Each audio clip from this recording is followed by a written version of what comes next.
അപ്പോൾ India and it's neighbours China, Pakistan, Sri Lanka. അപ്പോൾ ഇന്ത്യയും അയൽരാജ്യങ്ങളുമായ ചൈന, പാകിസ്ഥാൻ, ശ്രീലങ്കയെ കുറിച്ചിട്ടുള്ള കുറച്ച് ഇമ്പോർട്ടൻ്റ് ആയിട്ടുള്ള കാര്യങ്ങളാണ് ഈ ചാപ്റ്ററിൽ പറയുന്നത്. അപ്പോൾ നമുക്ക് ആദ്യം എന്താണ് POK, പാക് ഒക്യുപ്പൈഡ് കാശ്മീരിനെ കുറിച്ച് എന്താണെന്ന് നോക്കാം. കാശ്മീർ എന്ന സംസ്ഥാനത്തിൻ്റെ 2/5 ഭാഗവും പാക് അധിനിവേശ പ്രദേശമാണ്. ഇതിനെയാണ് എന്ത് പാക് അധിനിവേശ കാശ്മീർ എന്ന് വിളിക്കുന്നത്, പാക് ഒക്യുപ്പൈഡ് കാശ്മീർ എന്ന് വിളിക്കുന്നത്. അടുത്തെന്താണ് ലിബറേഷൻ ടൈഗർ സംഘടന എന്താണെന്നാണ് ചോദിച്ചേക്കണേ.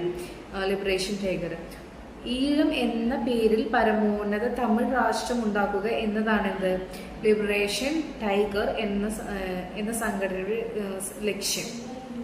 ഓക്കെ, ലൈൻ ഓഫ് കൺട്രോൾ എന്താണ്? ലൈൻ ഓഫ് കൺട്രോൾ എന്ന് വെച്ചാൽ 1949 ഇന്ത്യ പാകിസ്ഥാൻ അതിർത്തി പ്രദേശത്ത് തീയണക്കൽ എന്ന പേരിൽ അതിർത്തി രേഖ രൂപപ്പെട്ടിരുന്നു. പിന്നീട് 1972 മുതൽ കാശ്മീരിൽ ഇന്ത്യ പാകിസ്ഥാൻ അതിർത്തി രേഖയായി അറിയപ്പെടാൻ തുടങ്ങി, line of control. McMahon line എന്നാണ് നോക്കാം. ഇന്ത്യക്കും ചൈനയ്ക്കും ഇടയിലുള്ള അതിർത്തി രേഖയെ മക്മഹോൺ ലൈൻ എന്നറിയപ്പെടുന്നു. ഭൂട്ടാന്റെ കിഴക്ക് ഭാഗത്താണ് ഈ രേഖ നിലകൊള്ളുന്നത്. പിന്നെന്താണ് ശ്രീലങ്കയ്ക്ക് സ്വാതന്ത്ര്യം ലഭിച്ചതെന്നാണ് 1948 ഫെബ്രുവരി 4 എന്ത് ശ്രീലങ്കയ്ക്ക് സ്വാതന്ത്ര്യം ലഭിച്ചത്. എന്നാണ് ചൈന കമ്മ്യൂണിസ്റ്റ് രാഷ്ട്രമായത്? 1949 എന്ത് ചൈന കമ്മ്യൂണിസ്റ്റ് രാഷ്ട്രമായത്. ശ്രീലങ്കയിലെ 2 തമിഴ് വംശജരായ ഇന്ത്യൻ തമിഴരും ശ്രീലങ്കൻ തമിഴരുമാണ്. ഓക്കെ, നമുക്ക് ഇന്ത്യ ചൈന കുറിച്ചിട്ടുള്ള ബന്ധം എന്താണെന്ന് നോക്കാം. 1962 സംഘടനം ഉണ്ടാകുന്നത് വരെ ഇന്ത്യ ചൈന ബന്ധം വളരെ സൗഹൃദപൂർണമായിട്ടായിരുന്നു പോയിരുന്നത്. കമ്മ്യൂണിസ്റ്റ് ഗവൺമെന്റ് ഇന്ത്യ അംഗീകാരം നൽകി 1954 ഇന്ത്യയും ചൈനയും പ്രസിദ്ധമായ പഞ്ചശീല തത്വങ്ങൾ നമ്മൾ നേരത്തെ പറഞ്ഞിരുന്നു അംഗീകരിച്ചു. ദലൈലാമ സംഭവം ഇന്ത്യ ചൈന ബന്ധത്തിൽ സംഘർഷം ജനിപ്പിച്ചു. 1959 ടിബറ്റിൽ നിന്ന് ഒളിച്ചോടിയ ദലൈലാമ ഇന്ത്യ അഭയം നൽകി. ഓക്കെ, അഭയം നൽകി. 1950 ഇരു രാജ്യത്തിലെയും പ്രധാനമന്ത്രിമാർ ഡൽഹിയിൽ സമ്മേളിച്ച് സംഘർഷം കുറയ്ക്കാൻ ശ്രമിച്ചെങ്കിലും ഒത്തുതീർപ്പിലൊന്നും എത്തുവാൻ കഴിയാത്തതിനാൽ അതിർത്തിയിൽ സംഘടനം തുടർന്നു വന്നു. 1962 ചൈന നെഫ അതിർത്തിയിലും ലഡാക്ക് അതിർത്തിയിലും ശക്തമായ സംഘർഷം നടത്തി. പിന്നെ ചൈന നവംബർ 21 ഏകപക്ഷീയമായി യുദ്ധം നിർത്തുന്നതിനായി പ്രഖ്യാപിച്ചു. ഇന്ത്യയുമായുള്ള പ്രസ്തുത പാകിസ്ഥാനുമായി സൗഹൃദത്തിലെത്തുവാൻ ചൈന പ്രേരിപ്പിച്ചു. ബന്ധങ്ങൾ ഇപ്രകാരമായിട്ടും ഐക്യരാഷ്ട്രസഭയിൽ അംഗത്വം വേണമെന്ന് ചൈനീസ് ആവശ്യത്തിന് ഇന്ത്യ തുടർന്നും പിന്തുണ നൽകിയിരുന്നു. പിന്നെ രക്ഷാസമിതിയിൽ സ്ഥിരാംഗത്വം കമ്മ്യൂണിസ്റ്റ് ചൈനയ്ക്ക് നൽകണമെന്ന വാദത്തെയും ഇന്ത്യ പിന്തുണച്ചു. പിന്നെന്താ, ചൈനയിൽ നേതൃത്വമാറ്റം ഉണ്ടായപ്പോൾ ഇന്ത്യ ചൈന ബന്ധം മെച്ചപ്പെടുവാൻ വേണ്ടിയിട്ട് 1978 വിദേശകാര്യമന്ത്രി ശ്രീ AB വാജ്പേയി ചൈന സന്ദർശിച്ചു.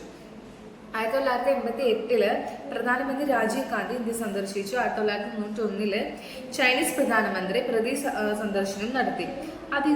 അത് ഇരു രാജ്യങ്ങളിലും തമ്മിലുള്ള ബന്ധം മെച്ചപ്പെടുത്തി. അതിർത്തി പ്രശ്നത്തിന് ശാശ്വത പരിഹാരം ഉണ്ടാകുന്നതുവരെ നിയന്ത്രണ രേഖയിൽ ശാന്തിയും സമാധാനവും പാലിക്കാൻ ഇന്ത്യയും ചൈനയും സമ്മതിച്ചു.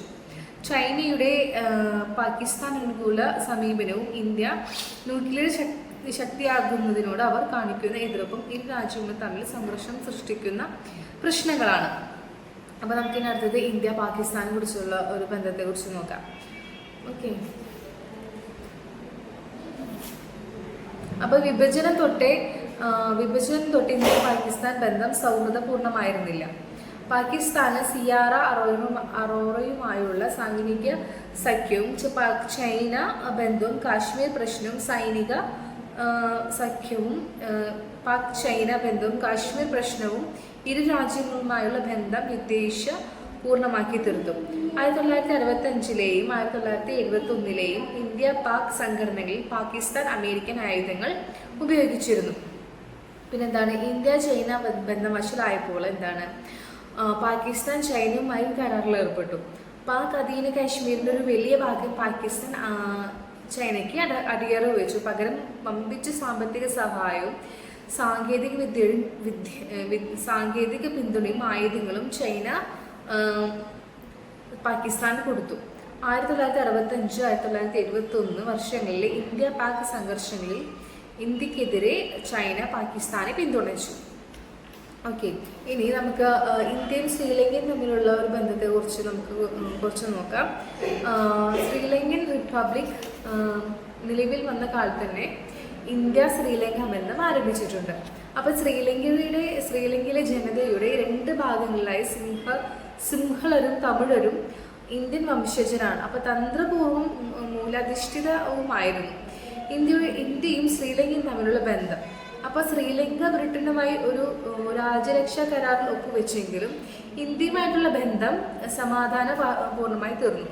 1955 ബംഗൂം കോൺഫറൻസിൽ ഇന്ത്യയുടെ പ്രധാനമന്ത്രി DS സേനാനായകെ ചേരിചേര നയത്തിൻ്റെ പണ്ഡിറ്റ് നെഹ്റുവിനോട് യോജിച്ചു.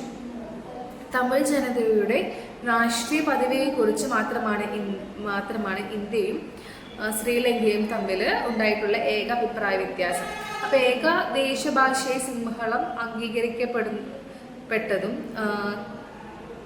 തമിഴ് ഭൂരിപക്ഷ പ്രദേശങ്ങളെ കോളനികളാക്കി. അപ്പോൾ ഈ സിംഹള ഭാഷയാണ് കൂടുതലായിട്ട് അംഗീകരിക്കപ്പെട്ടത്. അപ്പോൾ അതിനെതിരെ എന്തായി? തമിഴ് ഭൂരിപക്ഷ പ്രദേശങ്ങളെ കോളനിയാക്കി മാറ്റുന്നത് സിംഹള സർക്കാരിൽ നിന്ന് ലഭിച്ച പിന്തുണയും വിദ്യാഭ്യാസ സമ്പ്രദായത്തിന്റെ ഏകീകരണവും 2 സമുദായങ്ങൾ തമ്മിലുള്ള അവിശ്വാസം വർദ്ധിച്ചു. ഓക്കെ, അപ്പോൾ 1978 തീവ്രവാദി സംഘടനയായ liberation tigers of Tamil Eelam നേരത്തെ പറഞ്ഞാലേ സ്ഥാപിക്കപ്പെട്ടു. ഒരു സ്വതന്ത്ര തമിഴ് ദേശത്തിന് വേണ്ടി ആയുധമേന്തി പോരാടാൻ LTTE തീരുമാനിച്ചു. ശ്രീലങ്കയിലെ സംഭവ വികാസങ്ങൾ ഇന്ത്യയെ ബാധിച്ചു. 1988 പ്രധാനമന്ത്രി രാജീവ് ഗാന്ധിയും ശ്രീലങ്കൻ പ്രധാനമന്ത്രി ജയവർദ്ധനും ഒരു കരാറിൽ ഏർപ്പെട്ടു. അതനുസരിച്ച് തമിഴ് ഭീകരരുടെ കീഴടങ്ങലിൽ മേൽനോട്ടം വഹിക്കുന്നതിന് ഇന്ത്യൻ സമാധാന സംരക്ഷണ സേനയെ ഇന്ത്യൻ പീസ് കീപ്പിംഗ് ഫോഴ്സ് ശ്രീലങ്കയിലേക്ക് അയക്കാൻ തീരുമാനിച്ചു. ഈഴം പീപ്പിൾസ് റെവല്യൂഷണറി ഫ്രണ്ടിന്റെ സഹായത്തോടെ പ്രവിശ്യ കൗൺസിൽ രൂപീകരിച്ചു. ഈ രാഷ്ട്രീയ പ്രക്രിയയിൽ പങ്കെടുക്കുവാനോ സ്വയം നിരായുധീകരിക്കുവാനോ LTTE തയ്യാറായില്ല. പ്രൊവിഷ്യൽ കൗൺസിൽ പിരിച്ചുവിടണമെന്നും പുതിയ തെരഞ്ഞെടുപ്പിലൂടെ സ്വയംഭരണാവകാശം ഉള്ള ഒരു ക്രമസമാധാന സംവിധാനം ഏർപ്പെടുത്തണമെന്നും ശ്രീലങ്കയിലെ എല്ലാ തമിഴ് ഗ്രൂപ്പുകളും ആവശ്യമുന്നയിച്ചു. 1994 ചന്ദ്രിക കുമാരതുംഗ ശ്രീലങ്കൻ പ്രധാനമന്ത്രിയായി. സംഘർഷം ലഘൂകരിച്ച് ജാഫ്നയിലെ തമിഴ് പ്രദേശത്ത് ഒരു രാഷ്ട്രീയ പരിഹാരം കണ്ടെത്തുവാനും അവരുടെ പരാതികൾ പരിഹരിക്കാനും ചന്ദ്രിക ശ്രമിച്ചു. സമാധാനം പുനഃസ്ഥാപിക്കുന്നതിന് വേണ്ടി 2002 സെപ്റ്റംബർ ശ്രീലങ്കൻ സർക്കാർ LTTE-യുമായി ചർച്ച ആരംഭിച്ചു. ഇന്ത്യ ശ്രീലങ്ക സർക്കാരുകൾ തമ്മിലുള്ള ബന്ധം മെച്ചപ്പെടുത്തുന്നതിനും തെക്കൻ ഏഷ്യയിൽ സമാധാനം അഭിവൃദ്ധിയും ഉണ്ടാക്കുന്നതിനു വേണ്ടി കൂട്ടായി പ്രവർത്തിക്കാനായിട്ടും തീരുമാനിച്ചു. ഓക്കെ, ഇതാണ് ഇതിൽ വരുന്ന മെയിനായിട്ടുള്ള കാര്യങ്ങൾ.